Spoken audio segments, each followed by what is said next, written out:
Options बहुत हैं invest करने के लिए। गोल्ड है हमारे पास, यहाँ तक कि रियल एस्टेट है, इक्विटी मार्केट है, और अब तो कहते हैं क्रिप्टो भी है। तो ऐसे में एक इन्फॉर्म्ड डिसीजन कैसे लिया जाए और कैसे बैलेंस्ड पोर्टफोलियो बिल्ड किया जाए, इसके बारे में आप क्या कहेंगे?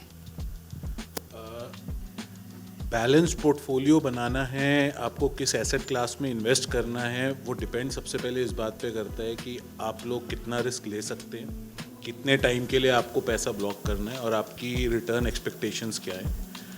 अगर आपका प्राइमरी गोल इन्वेस्ट करने का कैपिटल प्रोटेक्शन है तो बहुत सारे एसेट क्लासेस आपके लिए नहीं हैं, आपको उसमें इन्वेस्ट नहीं करना चाहिए। ओके, अब ठीक है सर। हाँ, अगर आपको बहुत सारे एसेट क्लासेस जो आपके लिए नहीं है, रिस्क को डिफाइन करना, अपनी खुद की इंटेंशन को इन्वेस्ट करने की समझना बहुत ज़रूरी है before you decide how you want to make your portfolio और आपको किस एसेट क्लास में जाना है। मैम ने जैसे भी बोला क्रिप्टो, अब टेक्निकली क्रिप्टो को एसेट क्लास कुछ लोग मानेंगे ही नहीं, कुछ लोग उसके पीछे बहुत ज़्यादा उसको प्रमोट करेंगे, सपोर्ट करेंगे। लीगली भारत सरकार तो उसको, या आरबीआई तो हमारा उसको रिकग्नाइज नहीं करता है।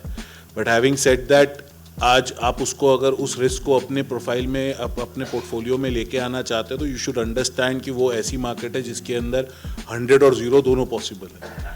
आज अगर आपको पैसा शॉर्ट टर्म के लिए लगाना है, आपको अपनी रिक्वायरमेंट बेस्ड पैसा लगाना है, तो यू हैव टू अंडरस्टैंड कि लिक्विडिटी और रिटर्न्स आपकी किस तरीके से सर्कुलेट करेंगी। बैलेंस पोर्टफोलियो के अंदर भी आप कितना आप रिस्क लेते हैं, बहुत ज़्यादा रिस्की पोर्टफोलियो कितना बड़ा आप बना रहे हैं। जैसे normally debt, equity, commodities, high value metals या रियल एस्टेट के बीच में बैलेंस करने को लोग बोलते हैं।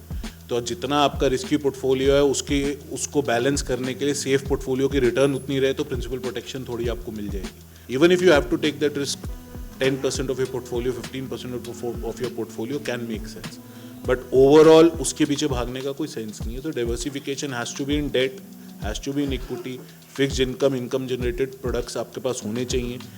25-30% आपका डायरेक्ट इक्विटी में भी एक्सपोजर रहे, ताकि आपके पोर्टफोलियो ग्रोथ भी मिले, कंट्री की ग्रोथ स्टोरी से भी आपको इम्पैक्ट मिले। Everything is important, but blindly going after one thing और any asset class doesn't make any sense.